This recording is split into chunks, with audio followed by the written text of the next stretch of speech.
Welcome back. I want to talk about how we can get some special private access inside Java with private data. So we have a quick little demo right here we're working with. I've got a smartphone, I've got an IMEI number and an owner. So most smartphones have both of those. And so you can see I have my default constructor and my overridden constructor with a string parameter. And so my IMEI on that is a hash code plus a dash and some random number. And then a smartphone with a string's owner has a hash code and a colon with that value. And then I have a private void swap syminfo method where I'm going to take a smartphone as a parameter. And as you can see right here, I'm accessing that other object's private data. But because I'm talking inside smartphone.java, I can see that private data right there. So I actually can modify it and affect it inside smartphone.java, even though it's another instance of the object because it's private data. I'm still inside smartphone, so it knows and can access all that private information all on its own. A simple swap where I grab the values of IMEI and owner from the smartphone other and move it into this by using the other dot value and the this dot value to reference the private internal data. Notice again, inside this file, there are no getters or setters. So there's no way I'm accessing a method on this. I'm just using that private internal data inside smartphone.java. And then I have a toString right here where I can grab the information so we can easily see what that is.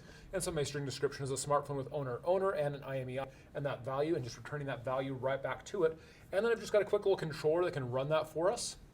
So I've got my start method inside here, create a basic with new smartphone with no parameters, and a smartphone minus a new smartphone passing it Cody. And I print start and then the basic phone's information, then my phone's information. Then I call that swap info method we just looked at, and then we have after that private data changes and my basic phone and my phone printing back off again. So we'll just go ahead and take a quick run through on this, hit save, make sure it's ready to go, and hit play.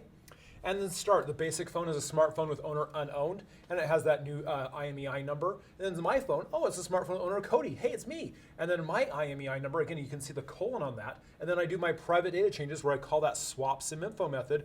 And the basic phone now has the owner of me, and my phone is now unowned. So I can swap out that SIM card information and swap it with that, where I never actually have any access to getters or setters inside my object. So I can't actually call public methods on that at all. I'm just using that private data right there. And so you can see that you can actually access the private data of other instances of that same thing using the dot operator and manipulating that in there.